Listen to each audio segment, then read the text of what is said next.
Trying to live my life better every day. Yeah. Don't take for granted I'm living. It's mine, baby. I just wanna live life. Life is good. I just wanna live life. Yeah, life is good. I just wanna live life. Life is good. No doubt. A good day, I'll never take it for granted. Tomorrow ain't promised. I'm still paying homage cause my ships ain't landed. Just to have an understanding that one day this is passing. When I had places to go but I couldn't afford the gas it. The jobs ain't hiring and I ain't even trying to be underpaid with the same old 9 to 5 shit. Family and friends struggling to make ends meet. Out here hustling, you could lose your life in the street. You know a nigga did dirt and I seen dirt shovel. All before we get the chance to tell them that we love them. Wake up early in the morning, take time to enjoy it. I'm trying to get this money but don't wanna live for it. When the time gets good, ain't no time to ignore it. Cause you can get found slumped over in the morning. I'm living out the blessings I was born with. Now they like, damn, it sound good to hear the hit club on. Life is good. I just wanna live life. Life is good. I just wanna live life. Yeah, life is good. I just wanna live life. No doubt. No fear and no doubt. Yeah, it's alright to have fabulous whips, nice house and chips, without somebody trying to run up and take my shit. Pretty women that stay well dressed as shit. Smoke up half the chronic and the rest you flip.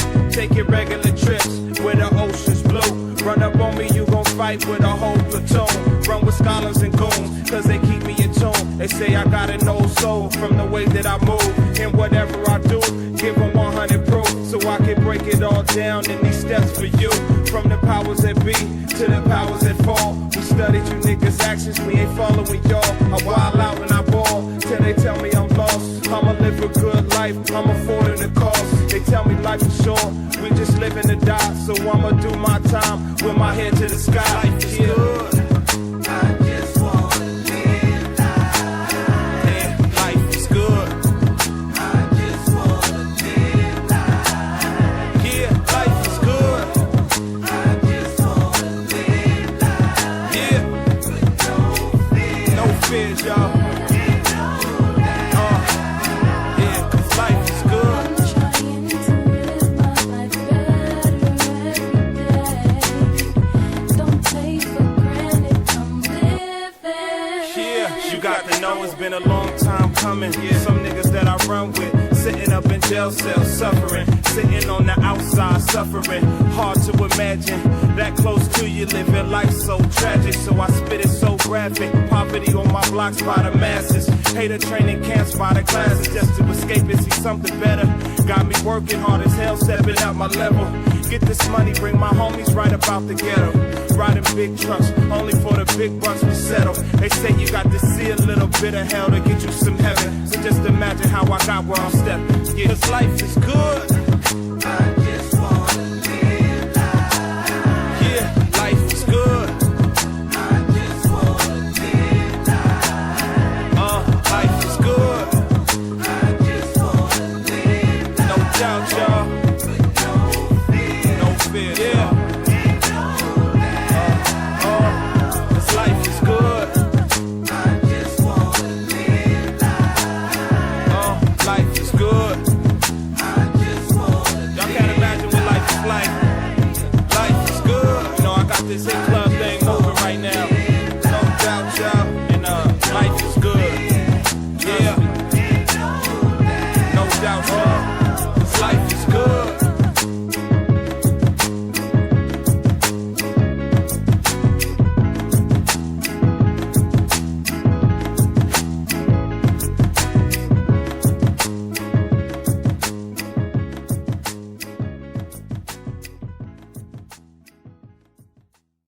Your hands, Yeah, your hands, everybody. excuse me, everybody. Your hands, Sorry about this. your hands, Came in a little everybody. bit late. If you I have my your presentation hands, together, but everybody. If allow you me a little bit of your time. hands, everybody. If Okay, you your hands, okay. everybody. Look, Merriam Webster searching for definitions. What's the meaning of whoring? Definition of pimping. Definition of chasing. Definition of call. What's the meaning of soul? What's the meaning of ball? What's the reason I'm here? What's the reason for fear? Why do I only trust in half of the shit I hear? What's the definition of greed? Definition of loss. The definition of gains. Definition of cost. Soul meaning of boss. The definition of slave. What's the meaning of hate? What's the reason for praise? Somebody please explain. Nobody can explain. All they can really tell you is why they playing the game. What's the reason for game? Why do we gotta have it? Why is it that my music for people is like a magnet? What's the meaning of real? The meaning of bullshit? Yes, sir. Definitely. Go ahead, Ramon, Johnny. It's you guys' conversation that we're building all this off of. So, is there anything that we've been talking about, and we'll call it our production meetings before we even log on to do this, that you want to chime in about, so that we can at least build on the conversation and catch AJ up to the conversation? Well, yeah, definitely. Like what us three went over, Ramon and U-Tank, is one thing I wanted to put out in the forefront. Like I said, just from the little knowledge that I've researched for myself, or I've actually chased, was just the West African ancestry, heritage, the whole nine, that plays a big part and a big role in Mexico. I know there's already been people that's done the studies and their own research and things of that nature, which is great, you know. But as far as me personally, yeah, that was just the topic, was to put out in the forefront within our little circle of that right there. It's West African heritage in Mexico.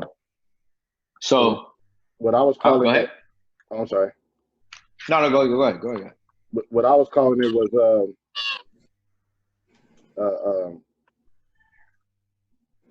black blood and brown people, and where do brown people fit in the Black Lives Matter conversation? Oh, I like that one. That's what I was going to title my video when I share it on the YouTube channel. It's going to be something along those lines. So if that's, that's the topic, and that's just based off of what you guys were telling me was your topic of the conversation, that's just what I gathered.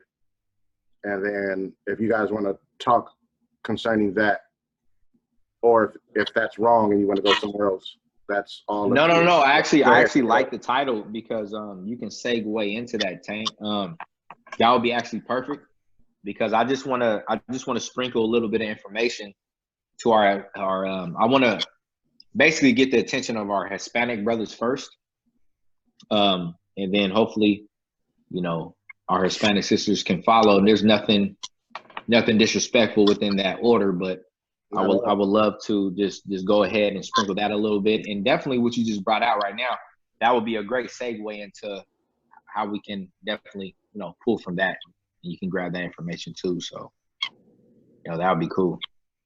So at least we know that around a topic of conversation, that's where we'll be for the most part, based that off of, I guess, if you want to say.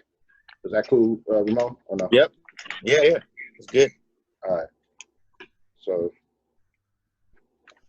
All right. So I just want to give, like I said, just a little bit of information on African roots.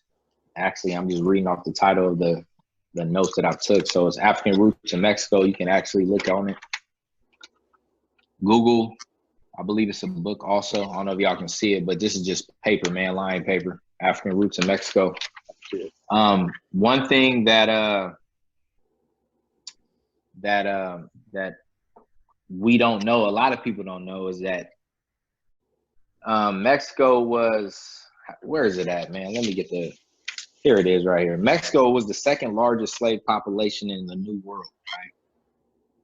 This was around 1519 to 1810, which is 291 years of slavery. A lot of people don't know that, right? They don't talk about it. They don't discuss it or anything like that. The slavery spiked between 1518 and 1640. A lot of slaves were brought to Mexico for their sugar fields. In the parts of, and forgive me if I can't pronounce them, but they had silver mines also in Zacatecas, or Zacatecas. It's pronounced like S. Right. Toxico, Guanaguato. I'm going to spell them out. Pachaca, the northern essential. Huh? I was gonna say, if you spell it out, can y'all pronounce it so we can understand? Yeah. So we Right. can- So I'm words. gonna spell it out. So we got Zacatecas, Toxico, Taxco, Guanajuato, and Guanajuato. Pachuca in the northern regions. Say that again. In the northern and I'm sorry. I So think he was trying to. Pachu, Pachuca, Pachuca, because the CH is the ch, you know. There we go. Yeah, So they're in the northern and central and then, regions of the sugar plantation. Go ahead. Oh no, I was reading the Zacatecas, Guanajuato, and Guanajuato, and then the last one was Pachuca. Pachuca. Yeah. In the northern and central regions of the sugar plantations of the Valle de Orizaba. Orizaba. Yeah, and That's embarrassing. Morelos in the south. Morelos. Yep.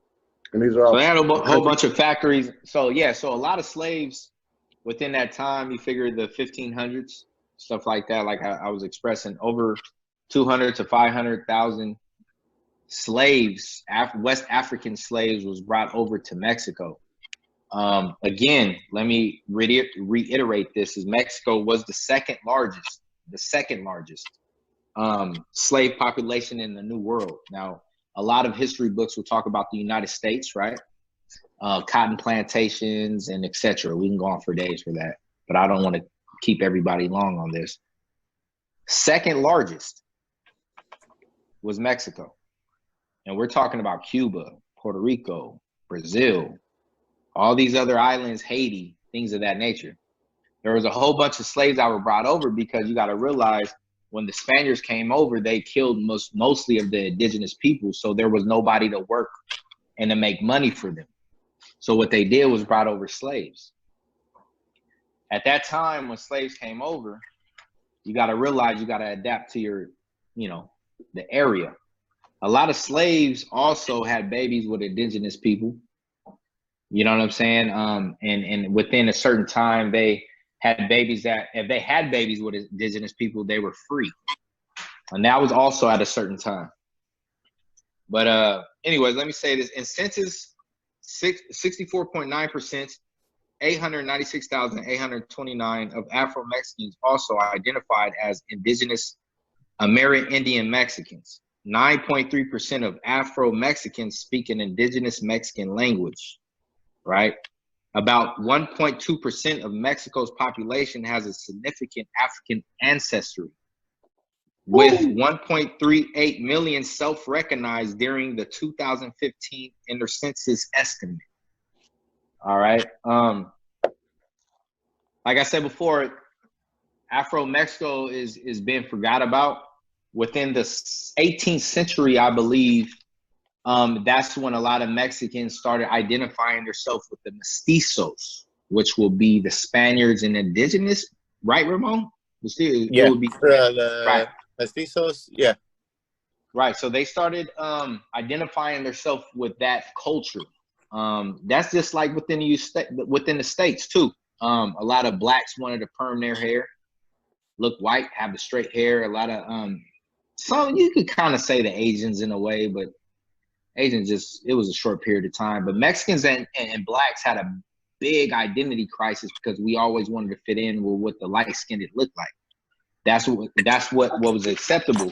And that can go back to the Costa paintings within the 1700s, is when they looked at the mulattoes and things of that nature, the zombos and stuff like that. So the darker your skin was, the lower of the totem pole is where you were. The lighter, the browner, that's just how it went. I mean, that's everywhere you go. But also what I wanted to put out here, like I said, I ain't gonna try to stay long with this is let's see. It said Africans made an important contribution to Mexican folk tales, religion, medicine practices, cooking styles, and mostly notable music and dance. It said the hit folk song La Bamba, which a lot of us heard, la la la la la bamba, that song, which dates back to the 17th century. It was a song by the Angolian tribe. It was sung by the Angolian tribe that arrived in the slave port of Veracruz on Mexico's Gulf Coast. Angola tribe, located west coast of southern Africa, Portuguese enslaved them, was heavy in the Atlantic slave trade. La Bamba, named for Bamba, a town in the Democratic Republic of the Congo, which is a place in Africa, is a familiar example of the Mexican musical style called son jarocho, J-O-R-O-C-H-O. Son jarocho credits African roots.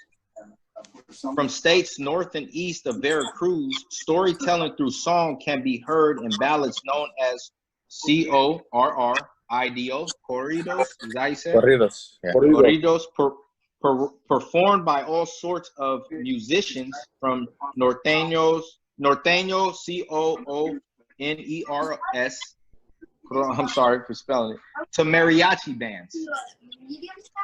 And it also goes into art. It also goes into food, to plantains, to how a lot of Mexicans to this day, they use the, where does it say? It says the banana-like fruit came to Mexico with African and now grow all over the Veracruz. Mexicans use every part of the plant, from wrapping meat and tamales. So the leaf that you see on your tamales came from African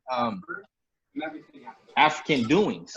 So everything, a lot of stuff that happens in Mexico, from art, dance, culture. Another thing I want to say, dance, let me just throw this in here. Anita Gonzalez's book, A Huaracho Soul, is that you can also study her book, and it will tell you why Mexicans dance the way they do, with their hands on their hips, or they stomp and they step. It's a lot of that goes into the African history also. West African history. I do believe that it's a big part of what a lot of Mexicans need to understand, is that 75% of Mexico has West African DNA running through their blood. And that's another thing they got to understand. Right here it says, scholar Jamila Muhammad, in a heritage report published by Minority Rights Group International, up to 75% of Mexicans today have some African ancestries. I believe I said that earlier. So hopefully, like I said, whoever's seeing this, here we go right here. African Roots in Mexico, that's that. I want to give you a book too, you guys, so you guys can also, got this, Black Mexico. People can see. As you can see too, I can go in depth with the Olmec sculpture if we want to. This picture right here comes out of this book. Hold on. If you find it, AJ, if you find it, did you see that, Johnny? Can everybody see the messages? They pop up a bit, but then they come off, so you have to go in the chat to actually read them. AJ made a great question. AJ asked a great question, Johnny. What's up? Did you see it pop up? Yeah, mind if we link to the article? What was the question? I think I found the article.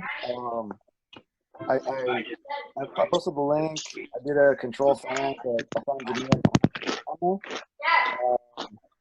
Second paragraph. So I think that's referencing what you're finding right here.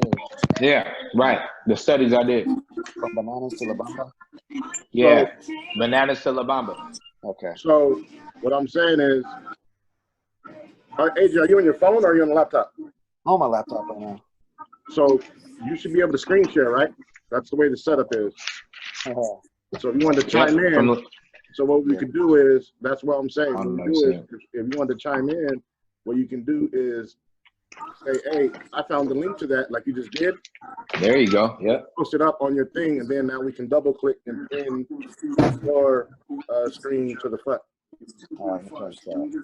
And like I said, I have a lot of information I can put out there. I don't want to take up a lot of time, but that's great, AJ. Obviously, people have computers, Google, they have phones, you can order books from eBay, Amazon, you can go to your bookstore. There's stuff on there that you can actually look up for yourself. The same information I've got, but I've actually ordered the books also that I've shown. And it's there. It's there. So Bananas to La Bamba, definitely. That will show you break a few things down, and you can also stretch out your research on that. There we go.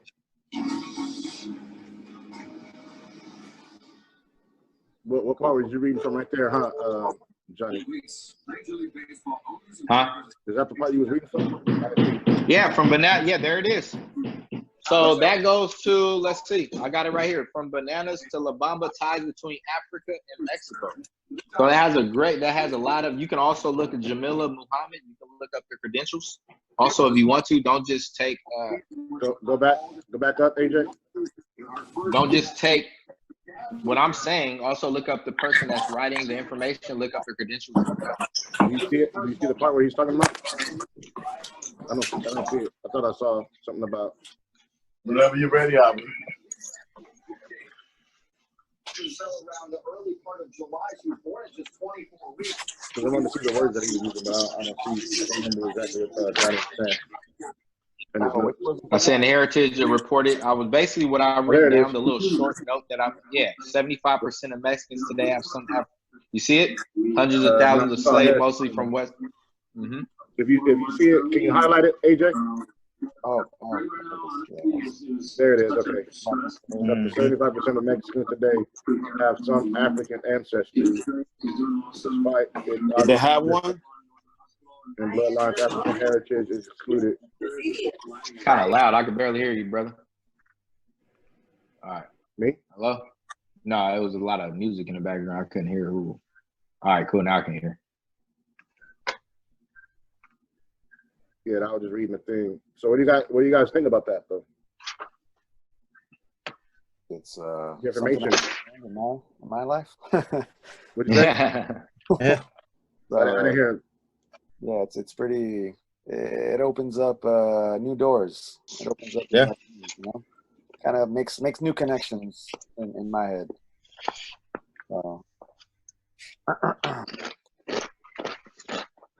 I think this book also right here, if you guys can write this down. Black Mexico. It's a great book. I've obviously, you see how many pages I've read. I haven't really got in depth in it, but it does speak about someone that Diz was telling me about before I actually read this book. I didn't order the book because of Tank. Tank.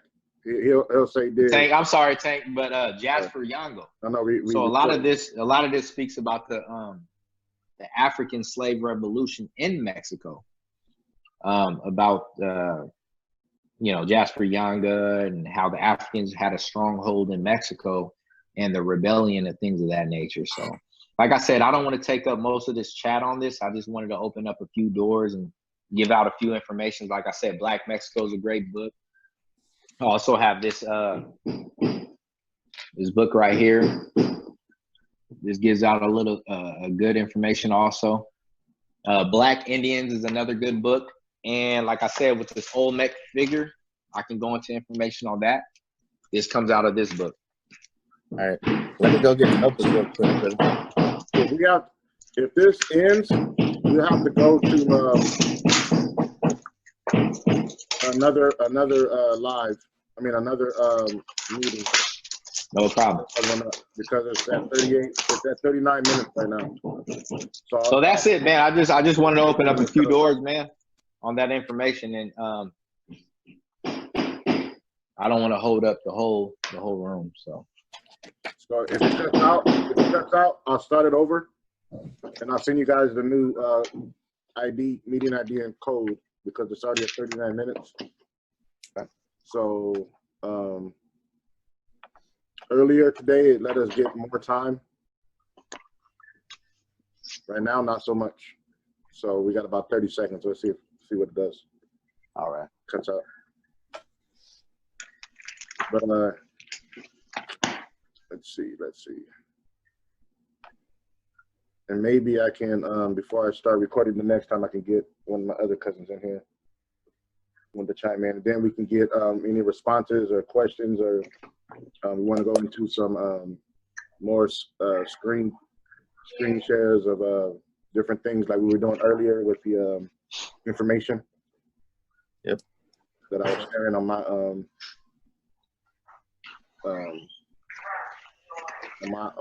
YouTube channel. So within that, I know you said 30 40, seconds. so we're still going. So, but go ahead.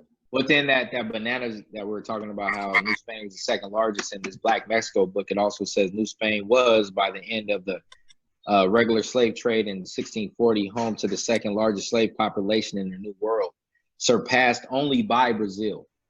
Right, with a little number 3 at the end. The first 2 rebellions under consideration here occurred during that expansion. So not just from what I've told you through Google and from my little research, but from this book also will back that up also as well. A lot of people don't understand Mexico was huge with slavery. Right. It says slavery was also very important in Mexico's urban centers, particularly Mexico City, through the second half of the 18th century, while historians generally treat urban slaves in New Spain as domestic servants of symbol status, used by elites to advertise their social standing. They filled important roles in urban economies as master craftsmen, street vendors, day laborers, and shopkeepers for their owners, and among others throughout the colonial period. So, like I said, I can go for, I don't want to take up the time, but this is a great book to also look at, like I Yeah, said. yeah.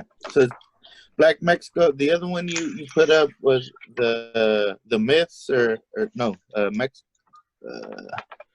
mysteries of the Mexican pyramids. Okay.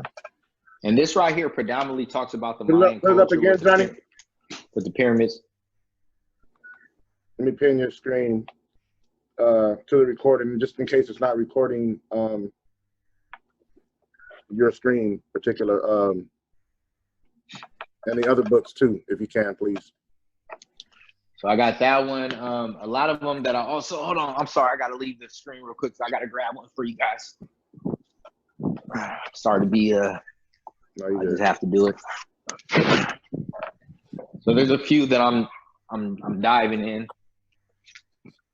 A lot of people don't want to accept, but you got this one.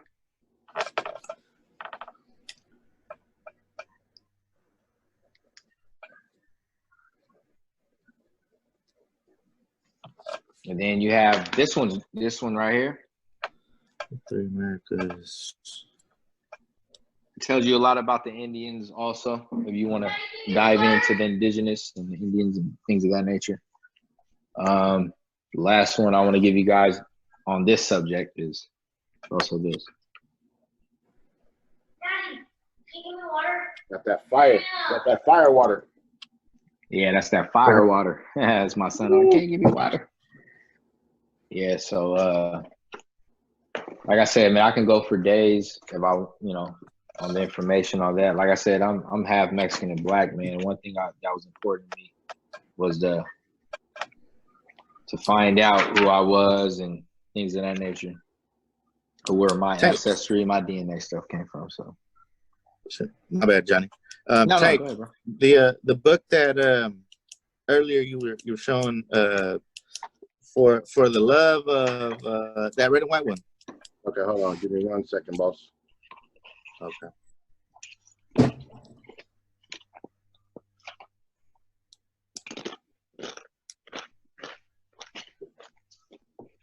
Oh, Of course, I wrote notes. And I left my freaking at work, my notepad. So I'm writing them down in a notepad here. For the love of a prince.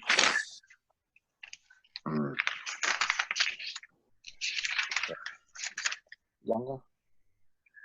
That's Gaspar Yanga. I don't know if somebody said that, but yeah, that's Gaspar Yanga.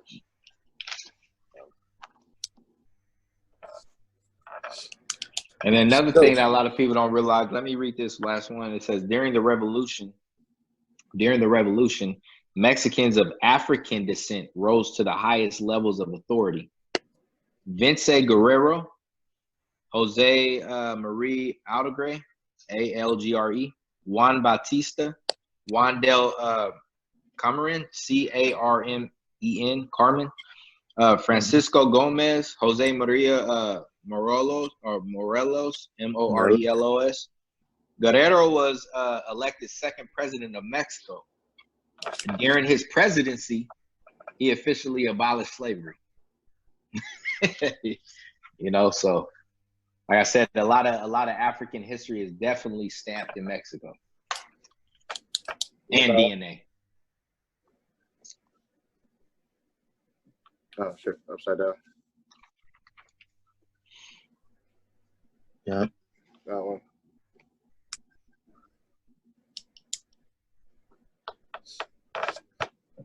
No, I think I'm sorry. And this comes from the African roots of Mexico. I gotta say this: slaves married indigenous people, and to a lesser extent to Spaniards. So another thing, if you want to do your research on this too, is that a lot of slaves, and Diz, you probably can chime in on how slaves escaped the south of the USA and they came down to Mexico. But a lot of slaves in Mexico had babies with indigenous people because the kids that were born with that indigenous person that was obviously the owner of that land weren't going to be slaves. So you can do your extensive research on that. So a lot of African slaves made sure they married and had babies with indigenous women in that land because the babies weren't going to be slaves when they were born. Don't take my word. Do your own research to it. Yep. So that's it, man. That's for me. I just want to give a little bit, you know, and whoever can take the floor next. Yeah, right now I'm soaking up game like a sponge, and I'm writing down notes. So I could have, you know, obviously do my due diligence and do research. So, you know, I'm not in no way, shape, or form. I'm not saying I don't believe y'all, but I could, you know, do your own research. Yeah, do your own. Don't take my word for it. Do your own, bro. I will never tell nobody to be a cult after me. Hey, I'm just gonna give it out. You may find out more than I do. You may be able to prove me wrong. I don't know, but just no. Then the thing is, that's why, you know, we're doing this to get our points of views and to have, you know, like Tank was saying, you know, good conversation, you know, good and productive conversation. that's right. Yep. And the best conversation is informed, is conversation where the opinions are informed opinions. You know what I mean? Yeah. Anybody that can speak well can say anything that they want to, but their information may be limited, and which will make their perspective limited. Because of that. So, and we always want to be mindful to stay patient with people who don't have the information that you have.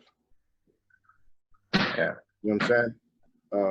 Because you didn't, there's an old Malcolm X quote, and the premise of that is you didn't always have the information that you have. Yeah. How can you look down on someone else who doesn't have the information? The best thing you can do is share the information. If someone wants to come across the information and research the research, then that's fine too. Yeah. And at least, you know, you give them the opportunity to research the research as opposed to just, you know, dismissing your information and then your opinion without even doing any research on what it is that you're saying. So it's like earlier, you know, before the burrito indulged my brain and had me freaking like that we were, you know, you asked about the me about negro. Yeah. No, it was about Oh, the Moreno. Indio. No, Oh, Indio. Indio. Yeah. So Tank asked me, or a topic was brought up about, like, Indios, like But we were reading how, Morenos. Was it? Is it Indios? Yeah, Morenos. It was Morenos. It was yeah, actually Those one of them. it was all inclusive, right? yeah. Indios, Morenos, Negros, and how they should should be interchangeable.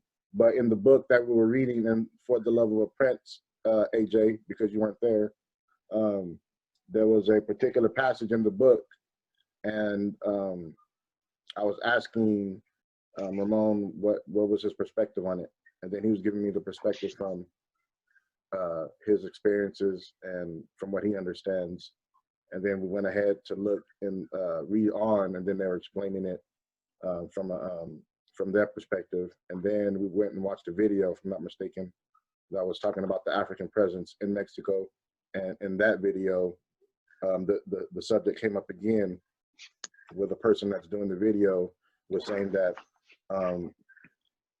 he was always told by his grandparents or his granddad that when they questioned the African features and their family members in Mexico, they were always told that they were Indios, and they were referring to the features of the family members.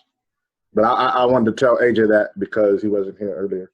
But my bad on that. But No, that's all good. It's all good. Yeah, then something in that passage, remember, came up with cimarron or cimarrones when you said when you started reading, that where's it at? that it's the runaway slave. Yeah, so runaway slave, and because obviously it has different meanings, but it comes to be the same one. It's like, we were talking about the whole moreno, like, what does moreno mean, or what does then I was like, oh, moreno is, to me, is dark. Then you put up the definition, and it's, and it said dark, brown, black, but obviously like, Mexicans won't say they're black. They're like, no, I'm Mexican, I'm brown. I don't know if y'all can see that. Not to cut you off. You see that? That's some. No, it's blurry. Oh, it's blurry. But yeah, go ahead. Try it again. Try it again. I'm gonna pin it. Yeah. No, go ahead. Keep talking. I just want to see if I can, because you brought up the word, Ramon, where it says. I'm gonna show you where it says. Yeah, so it's right here with the. Are you familiar with that term, AJ? I can't say I heard it before. It's not really like something that I hear every day. So. Right. Yeah. What I was telling both Tank and Johnny was that I play music. I'm in a banda. So in certain lyrics and certain songs, especially like older songs, I've heard that word, but I didn't know what it meant. And that's something that obviously I've wanted to ask my grandpa, but with this whole pandemic, like, there's days I feel kind of sick and I don't want to go over there and, risk getting him sick, because of course he's like in his 90s and his immune system's already low as is. So, but but yeah, and like when I was a kid, I would ask, my uncles certain things. Like I was telling Tank the other day that we were trying out the Zoom, and he was like trying different functions to eliminate little bugs here and there. But I was telling him that, like, out there, at least when I went as a kid, my grandpa has a ranch outside of where he has his house, and I would ask him like why are they dressed different than us? And he'll say, oh, son inditos, or son indios. And I'll be like, aren't we all supposed to be the same? Like, in my head, I never, like, because over there, you're supposed to respect your grandfather, and if he says something, it's what he says and all this. But my grandpa was never like a bad person or somebody like of course my dad would never talk back to my grandpa or question whatever he said. But you know, that was always taught to me before we went over there. It's like, yeah, you know, if your grandpa speaks, like, let him speak. Don't interrupt him. Don't this, don't that. And I'm like, oh, okay. So that's why, you know, in my head, I'm like, oh shoot, you know, if he said that, and that's what it is. Yeah, yeah. But I'm the type of person that I'll ask questions. You know, I want to know. I want to learn. That's what I was, you know, telling Johnny and both Tank. Like when I met Johnny, you know, we hit it off because, you know, we're both into, you know, learning about, you know, things that obviously interest us. And like he was saying, you know, he wants to know about his culture, you know, on both sides. That's why he's doing the research, and me as well. Like, it's like, man, you know, I want to go back, you know, not just go based on what's told, you know, actually do research. That's why I'm writing down notes, and I'm gonna get these books and, you know, do my thing. Right. There you go. Yeah. And here's the excerpt from the book that we're reading. Okay. It says, Joseph understood his new friend's puzzlement, and he says, "My friend, you will not find many people here who look like me. Once there were many, but now there are all mixed up: Indian, black, Spanish. Most called morenos, and they are not keen on being referred to as blacks. You can call them negrito, they won't be offended. It's like calling a fat person gordo.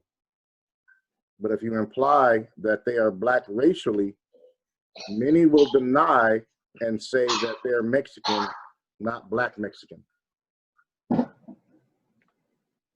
So that's where that came from, as far as the conversation that Ramon was just pointing out. That's I think that from The Love of a Prince and page 7.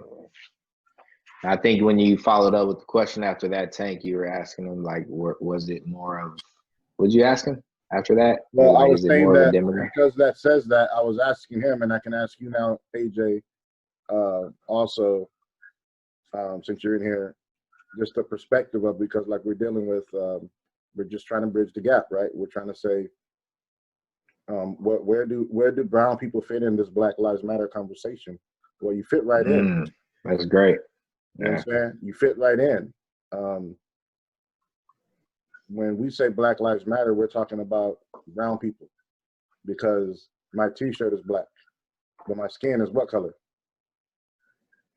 AJ or Ramon? AJ's on mute. Oh, he's on mute. Okay. Yeah. Oh, there he is. There he is. Dark brown. Huh? Still brown. Still brown, right? Dark brown, light brown, still brown. So that's what I'm saying. I like that. Yeah. So dark brown, light brown, still brown. When we say Black Lives Matter, Will Smith, he ain't no dark skinned person. Steph Curry, Klay Thompson, they're black men, but they don't have what you would call dark brown skin. So where do the Mexicans fit in? We're proving that they fit right in there. So we don't have to say, what about the brown lives? You fit in there, because you fit in many of you have your ancestry that ties you directly to the whatever demographic that is, that includes Black Lives Matter. So we were talking earlier that when people say, it's very odd and it's telling who people are and the spirit that they have in them, that when they hear phrases like Black Lives Matter, and again, I am not a supporter of their organization, although I agree with and understand the verbiage of that is Black Lives Matter. Does that make sense? Or is that confusing to anyone? You know, you separate the organization that is ran by other people outside of Black people that don't have the black agenda necessarily, that may or may In their not have the favor. black agenda necessarily In the forefront. in the forefront of what they want to do. So I can not be a supporter of the organization, but still understand the meaning of the slogan, what the impact of it. You understand what I'm saying? So when you hear that, you're still hearing Brown Lives Matter. It should not be a contentious moment when you hear Black Lives Matter, where people say, well, what about brown lives? It's supposed to be, it's insinuated that it's in there. And if you are of the people who are of the mindset of all lives matter, that shouldn't be contentious either. If someone says Black Lives Matter, my thought process would be, yeah, all lives matter. And since blacks, they have lives, theirs matter. So let me stand next to and with them and shout, yeah, all lives matter, including these black lives. So what you see what I'm saying? Does that make sense? Yeah, no, it definitely makes sense. Definitely makes sense. A picture really quick of something that kind of stood out in my mind. I don't know if you guys can see this. Oh yeah, they put it on the Mexican flag. It says Black Lives Matter on it, but Yeah. I mean, it is a Mexican flag and all, but it's like, I mean, it's kind of like what you were saying, Hank. Like, you know, it doesn't matter if you're black, brown. It's all the same, really. It's, you know, we're dark people. We got similar history. We got similar blood, right? It's, you know, and it's, We are the same. exactly, yeah. I just know that there's still going to be, you know, people out there who might be a little, I don't know, fearful to be associated with, like, there we go. You know, being black, right? Like, Yes. Bring it out, AJ. to them, like, it's like, wait, no, I'm not black, I'm brown. You know, that's what they would say, and it's like they don't want to feel like the ones who are being, you know, harmed by something, right? Harmed by a system. You know, they want to put themselves in a different, you know, category so that, you know, they can get away with, you know, things that they want to do or whatever it is, and not, you know, feel like, you know, they're the ones being targeted. And I heard that on the radio today, you know, listening to Spanish radio, like they were talking about it today. And one of the girls said that, and there's just going to be people like that, unfortunately. But through education, through sharing, you know, knowledge, through sharing this history, I think people will slowly begin to see, like, wow, there's so much similarity, like, you know, the blood, the genes, everything, the history, like, it's we all come from the same place. You know, we all got similar ancestors. So it's like we're the same. So Yeah, we are, man. Definitely, it's important that you said that, AJ, because that's one thing me and Tank always talk about too. And like I said, my father is Mexican, so I take the seat of my father. That's just how I look at it. I look at myself as I identify as a Mexican male, even though my mother is black. I take the seat of my father, so my father's male. You can do your own research on that if you want to go scientifically with it. You want to go biblically with it. The male is the one that gives life. It doesn't take anything away from the woman, but people can do their own studies on that. But the thing is that you said it perfectly, AJ. Especially for the brown and black individuals, we do have similar, you know, history. I mean, our people is the same. We've been through. It's funny because I was telling Ramon and Tank this earlier. Was like with this whole Black Lives Matter movement. What kind of disrupts me is that our brown brothers, which we're all brown, like Tank just brought out and you brought out, AJ, is it's like they have to make their own narrative. You know, it's kind of like it's a split going on right now. Like, hey, we know Black Lives Matter, but shit, this has been going on with, excuse my language, this been going on to us also. And we just had a Hispanic brother get killed by the Vallejo PD. I don't know if you heard about that, Ramon, since you live up here. In Vallejo the other day, he was on his knees and they murdered him. Now the DA and the federal agents are out here in Vallejo. And because of the pressure that Vallejo's been going under because of this whole George Floyd thing, they're out here and they're looking at that. So, and then another brown brother, Hispanic brother got murdered with his pregnant wife or pregnant girlfriend in the car. She got shot in the stomach. They shot over 40 rounds in Oakland. And this is all after George Floyd. So It's perfectly you said that, AJ. Honestly, man, we are the same. We go through the same struggle. We both been hanging from trees. It's a lot that goes with it. But I definitely agree with you, AJ. I definitely agree with you, man. Yeah, and like Tank was saying, you know, the whole, not because it's Black Lives Matter, or if it's like, you know, back when the narrative was, you know, get kids out of cages. Like, you know, we're all in this together. Like, Right. we're not. Unfortunately, the media and our own people are the ones that are, instead of like binding together, we're like, we say stuff and it's starting to like slowly tear, Right. like nah, man, like. And in Spanish, there's a saying called "La unión hace la fuerza." You know, union, or the union makes the force, or unity makes the force, or makes fuerza would be. Help me translate it, AJ. Strength, power. Right? Yeah, unity creates power. Yeah, there you go. That's right. That's what I was bringing out with that. I don't know what I did with it.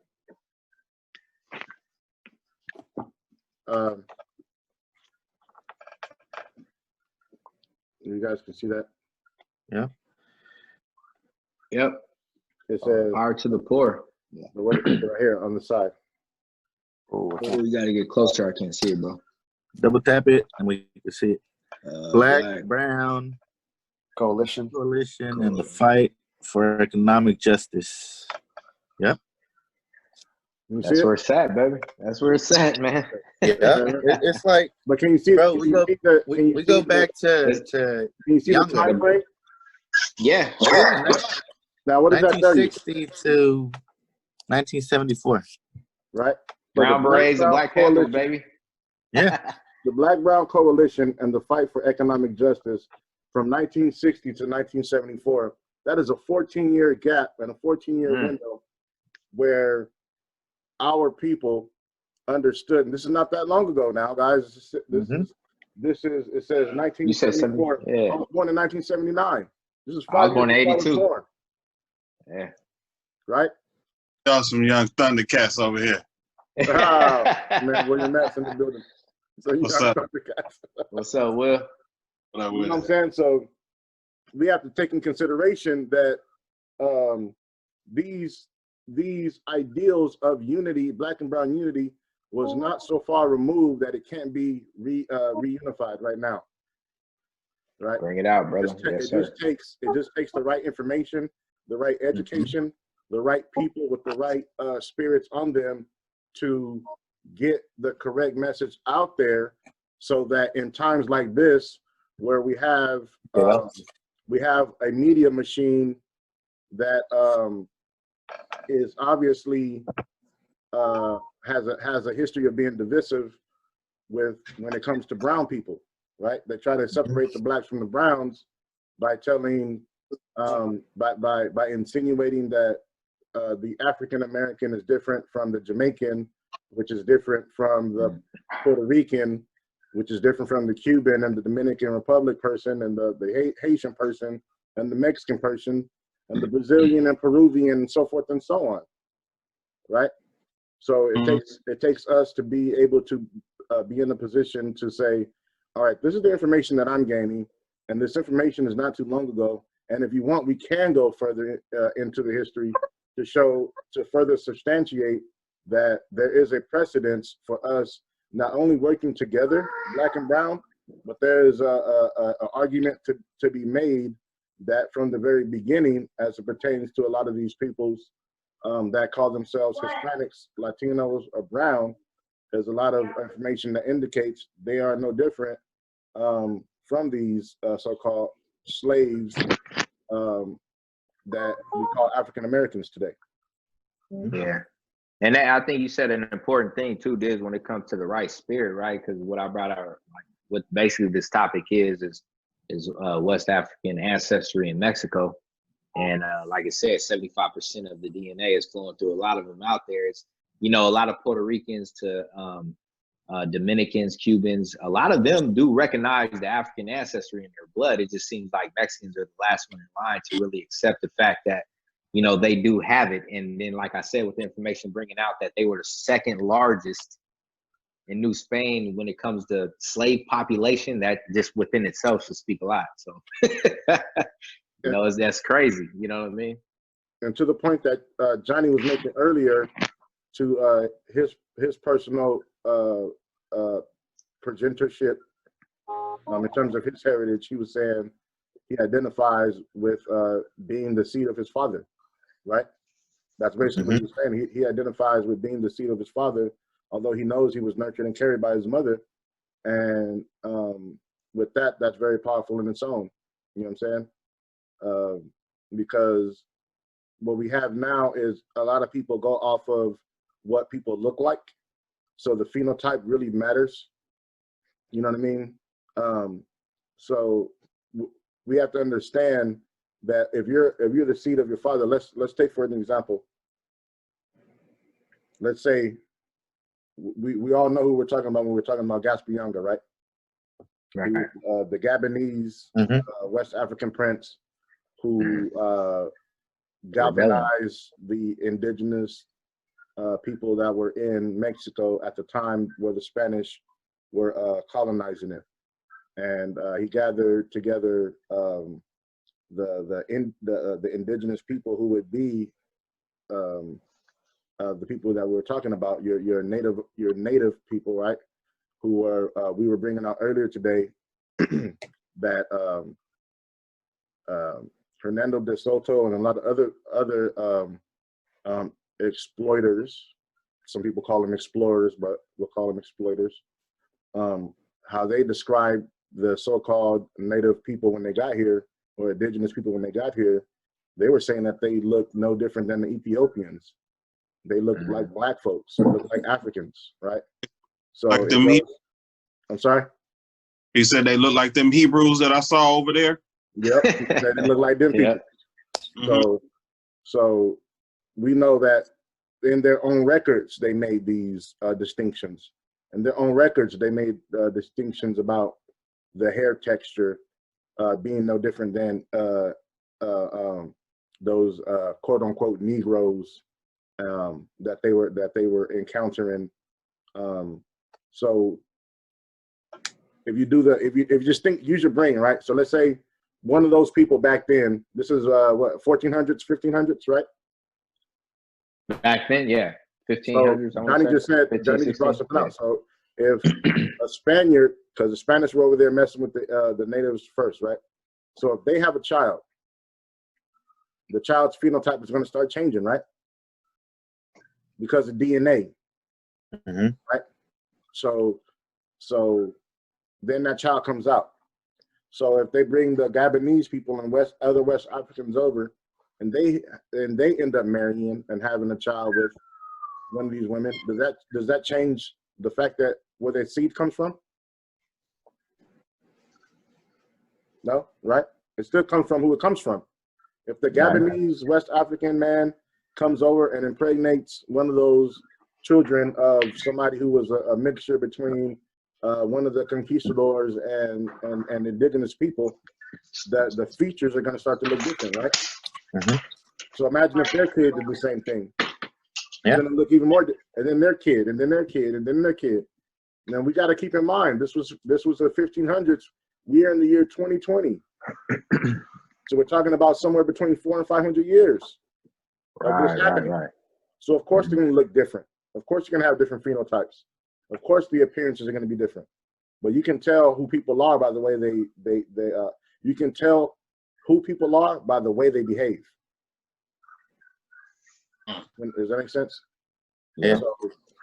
So when you start to see certain behaviors and you're like, oh, you behave like a conquistador, most likely you have the spirit on you and the blood of one of the conquistadors. And then also, like, just piggybacking off that, Tank, is like I brought out earlier, I just want to reiterate this is with the whole, like you said, the Yanga and Guerrero as being the second president of Mexico and freeing the slaves in Mexico and things of that nature. See, at that time, the whole the West African slavery and the slave men having babies with indigenous women. You still had Indians at that point and less Spaniards at that point. It was more of an acceptance with Africans, right? Because at that time we was running the sugar fields, the mines, and things of that nature. So we controlled Mexico. That West Africans controlled Mexico when it came to money, just like how cotton fields controlled the South. I'm on this. Just like how slaves controlled the South in the United States with cotton. So as time went on and Mexico had its own independence and the whole nine, just fast forward, what a lot of people forget, and I want to say this again, is that in the 1800s, a lot of Mexicans wanted to relate themselves with the mestizos. They forgot about their African history. They will rather say, hey, I'm Spaniard and indigenous. I'd rather take this part, just like how the blacks used to perm their hair in the United States, just like the Mexicans used to want to be white also in the United States.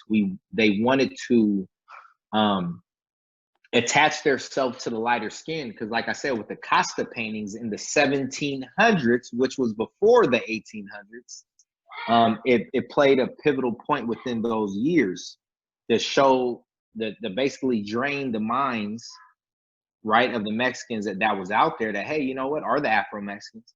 Hey, you know what, I'm gonna just relate as a mestizo country. Even to this day, you see it. Mexico still relates theirself as a mestizo country. Correct me if I'm wrong, AJ or Ramon. You're right. So I just wanted to put that out there. Yeah. I have a couple of friends that are from Veracruz. I'm gonna ask them, you know, being you got to know, right?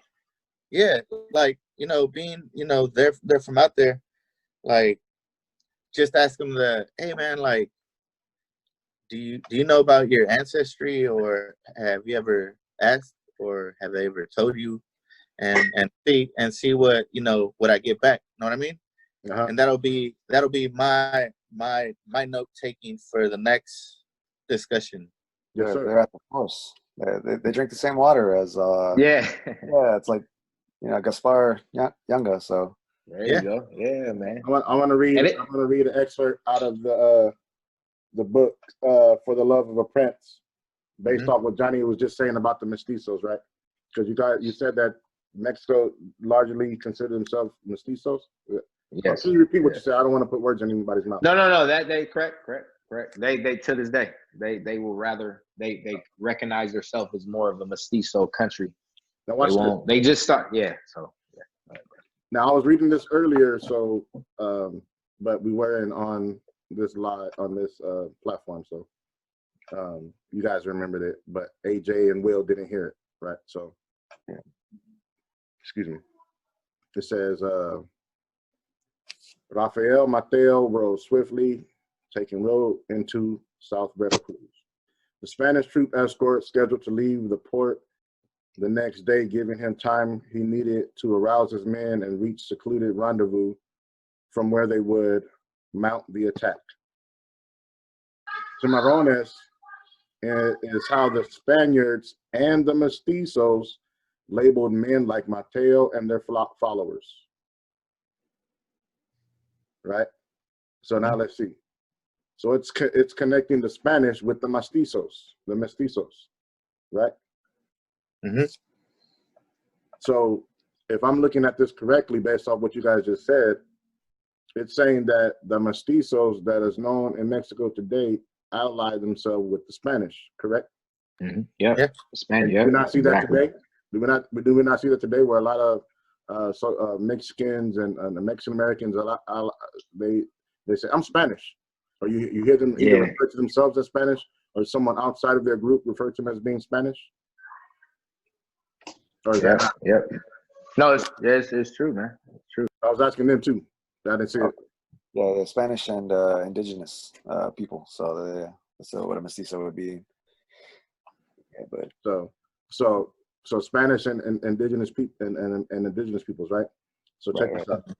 It says many were second and third generation Cimarrones. Cimarrones means blacks whose fathers and forefathers, for the most part, had been enslaved by the Spaniards. Yeah. Often captured in Africa by rival tribes or raiding slave merchants. The African had originally come to Mexico in 1519 with Hernan Cortez. Then they were mostly in the service of the Spaniards, households, or as skilled artisans. Enjoy a contrasting status with blacks who would follow 24 years later. Shackled in irons, branded like animals. And while many in the descendants of the first blacks to arrive have long since shed the contemptuous designation of slaves, the colonial system ensured that even these mulattoes of mixed blood would be assigned a status slightly above that of their enslaved brethren, the esclavos, and the indigenous Indians. So what does that mean?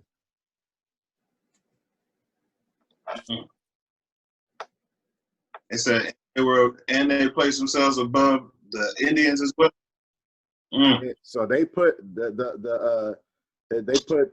put them at the very bottom. Yeah. Yeah. See what I'm saying? Yeah. And So they was with the same people, but and I was going to earlier today when we were talking about how they around the planet, no matter where you go, the darker you are, the more people look like me, the worse they're treated across the globe. And that goes off the Costa paintings in the 1700s when they came in. Yep, exactly. It's not just it's not only a thing here in North America, in the United States. Right.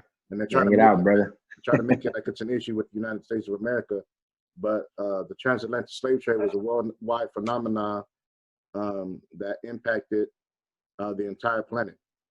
Right. Yeah. Let me end this out. It says the mestizos of Indian and Spanish mixture. That's what we're talking about. The mestizos of Indian and Spanish mixture would rank slightly higher and would eventually be thrust into the mainstream that dominates Mexico today, the Mexican. Special statuses and acceptance by the Spanish was of little concern to Mateo. His grandfather, known as Yanga, had years earlier defied the Spanish colonists and their armies and militias, and for the majority of his life, and in the end, had won an historic concession for his people. Yanga had organized blacks and Indians and fought against the brutality of slavery, eventually resulting in a signed pact with the Spanish viceroy that brought freedom to his followers and creation of Pueblo, where blacks and Indians could live in a degree of relief from the oppressive system. Right? Now, so when they say violence never solves anything. Okay. The next part of my presentation. Okay, I took a long time to get this together. You guys gotta excuse me.